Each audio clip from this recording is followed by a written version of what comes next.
Atelier d'internalisation du projet de création de l'établissement public de coopération intercommunale EPCI de la vallée du Sitatunga.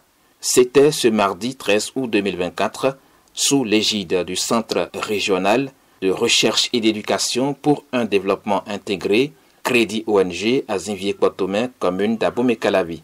L'atelier fait suite à l'Assemblée générale constitutive de l'intercommunalité organisée en 2021 en présence des 3 communes de la vallée du Sitatunga, à savoir Abomey-Calavi, Soava et Zé.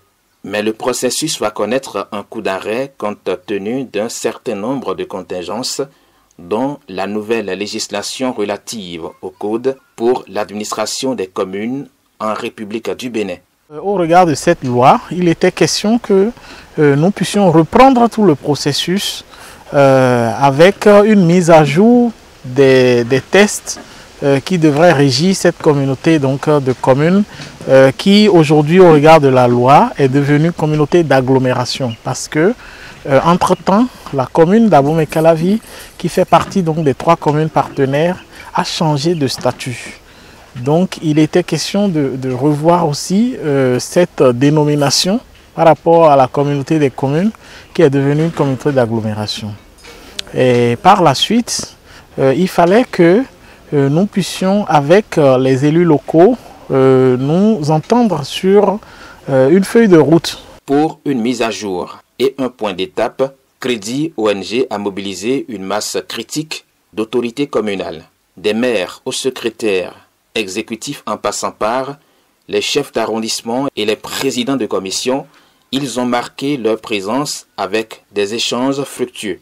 Les participants ont eu droit à une présentation des résultats de l'étude comparative des lois 2009-17 et 2021-14 sur l'intercommunalité. L'atelier a accouché d'une série de résolutions susceptibles de relancer la machine pour la concrétisation du projet de l'intercommunal autour de la vallée du Sitatunga. Moi, mes impressions sont très bonnes parce que les objectifs que nous nous sommes fixés avant de venir ici à cet atelier sont atteints.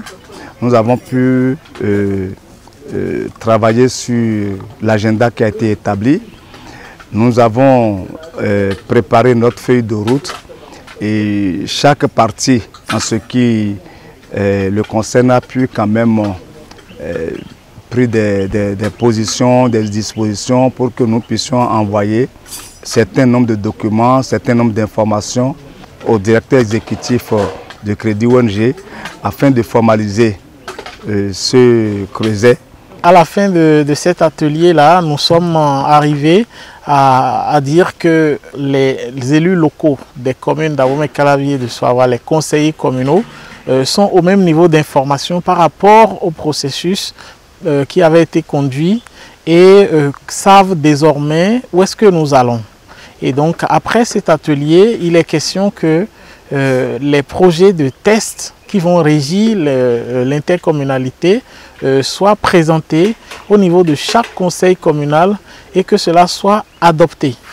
Et après cette adoption, le dossier sera envoyé au niveau de la préfecture qui va approuver le dossier avant de transmettre ça au ministère de l'Intérieur ou au ministère en charge des organisations de la société civile et qui va le présenter en Conseil des ministres. Et ce n'est qu'après cela que l'Assemblée générale constitutive de l'intercommunalité peut être organisée et donc c'est ainsi que l'intercommunalité sera formalisée. Et nous espérons que d'ici février 2025, que nous pourrions effectivement arriver au bout de ce processus. Pour un heureux aboutissement de cette initiative dès février 2025, comme convenu par les différentes parties prenantes, voici l'appel des acteurs communaux. Chacun de nous doit travailler en ce qui le concerne, nous, les communes, les maires, surtout les présidents de commission, les chefs d'arrondissement.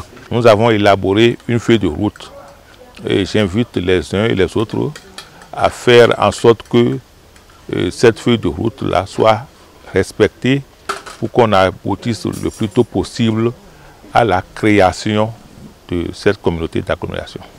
La réactivité des collectivités locales autour de l'initiative portant création de l'établissement public de coopération intercommunale de la vallée du Sitatunga dénote d'un sentiment d'appartenance, conclut le premier responsable de Crédit ONG. Les communes sont assez intéressées, accrochées par l'initiative.